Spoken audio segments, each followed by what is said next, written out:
There, this is another video, and this is Wild West Shepherds, and this is in English. As you can see, it's in another language. I want to say Japanese, Chinese. Sorry, could be. I think, yep. And what we're going to explain here is obviously how this works. It's in a small box, the classic what I call Pegasus Spiel Styles box. And what you do is you set up the game. So it comes with 7 cowboy meeple guys. These are your shepherds. It comes with these character cards as well, which we're not using for the base game. And these guys, if it's got a star, that is basically for, again, the advanced variant. So if you get used to this game, you can play with some additional characters. So what you need is your characters. So that, again, is the advanced, but you do always play with the headman, which is this side. So we need him in play. We then need some other cards. Now, the Chinese ones I've put at the bottom of the box because we probably won't be using them unless you're that way inclined. So we have the Turkey Mama. She's in play and available. During collecting sheep, you take all the sheep. I'll explain what this means in a moment. And you'll be affected by wolves and affected by collecting sheep. The priest, he can collect sheep. But if he gets nothing, you take 2 from the supply, then place another 2 from the supply to the shepherded location. So going to 4 different locations secretly and then deciding afterwards where you want to go. We have the hunter. He likes to attack wolves, so there are sheep and there are wolves in this game. He takes the amount of sheep. Sheep represent victory points, and once you hit 11, then you win, or the end of that round. So if you get more than 11, then you could win instead, and you take those sheep from the suppliers again, equal to the number of wolves that you shoot, basically, +1. Joe and Lucky, during collecting of sheep, you take 1 sheep from the supply, in addition to whatever you used to get. So this guy is the banker, and he can collect sheep, and he also takes 1 additional sheep from the supply for each sheep you collect that round. That's only the 6+ game though, so we'll skip him and just play it with a fewer players. Let's play with, say, 4 players. We have this is a wolf in sheep's clothing. I'll explain what you do in a moment with those chaps. We have some sheep, and you have empty fields. So you sort the deck to make sure you have all your sheep together, all your pastures, and all your wolves, including wolf in sheep's clothing. When you go to a location, you have to announce truthfully how many wolves you see. Now, if you see 0 to 2, you'll say exactly what you see. 0, 1, or 2, but you're looking at 2 locations. Now, if you see more than 2, say you say 3, then what you do is you lie and you give a number between 0 and 2. If you see a wolf in sheep's clothing, you can count that as a wolf or not, up to you. So, as an example, you see that and that. Then you must say the truth, which is 1. But because it's wolf in sheep's clothing, you could say you've seen 2, or say you've just seen 1. If you've seen that and that, you must say 1. If you've seen that and that, you must say you've seen 1.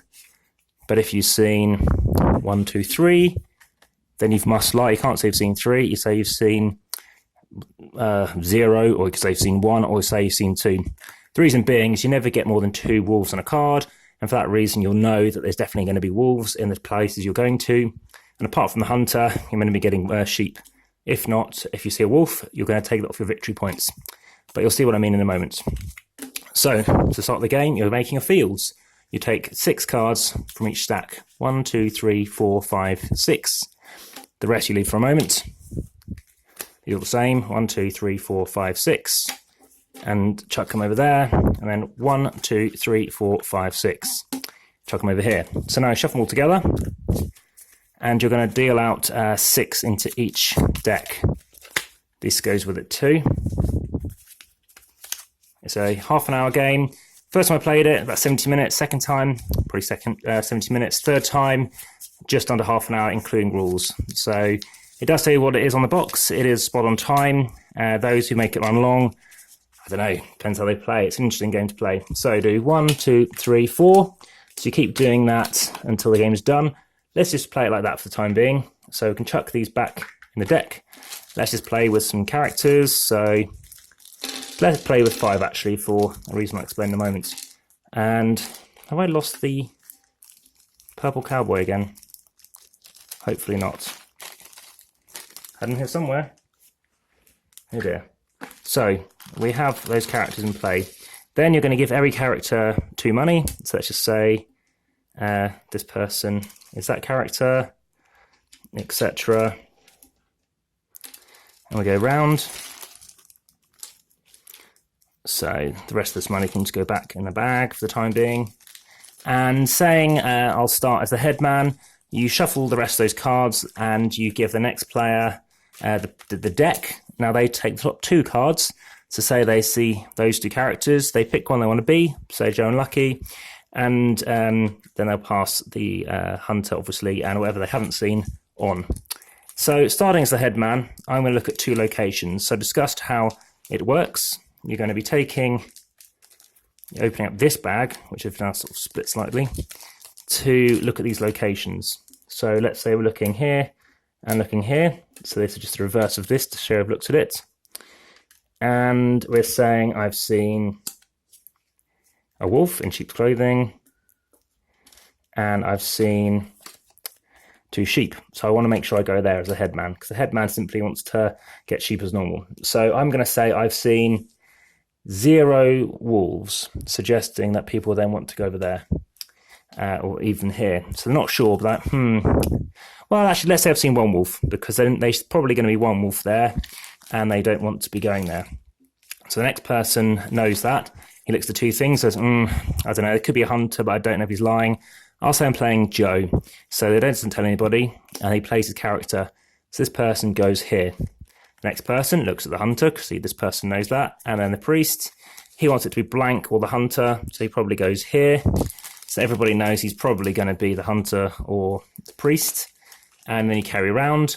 And finally the headman goes, and he happens to go here, which is quite a good way of showing it. So then we reveal, and then you see that orange has lost a sheep. So they start off with 2, it's now lost 1. You've got blue, who gets nothing, who played a character such as the turkey mama, who would get all the sheep that's there, but there's nothing there. You've got red, who will also lose a sheep. And then finally, we've got an example where you have to split what is going to be found at that location. So in this case, there are 2 sheep. Now, we had that first character playing Joe. He'll take 1 from the bank, and he'll take the amount of sheep that's there, equal to number of players, so divisible by the number of players. So there are 2 sheep, so you divide it by 2, and if it was, say, an odd number, you'd round down. So in this case, you'd get 1 each. Now, headman would get 1, and the person who picked Joe would get 2, 1 from here and 1 from the side. So this continues round. The headman now switches to play to the left. You discard these cards. The way I play it is if nothing got revealed because nobody went on there, just leave them there.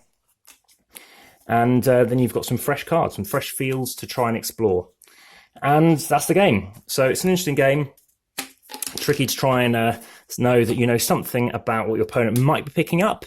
So especially as the headman, you get to now dial in on the fact that, you know, all the cards are going to be available.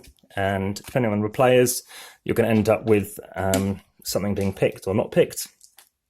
But knowing more than one person go to a location can be quite fun. And it's an interesting experience. So this is Wild West Shepherds. I bought it after first playing somebody else's copy and trying to figure out how to win it. And on the third attempt I did win it. Whether or not I figured it out is another matter. But yeah, it's an interesting game for exactly, you know, about half an hour.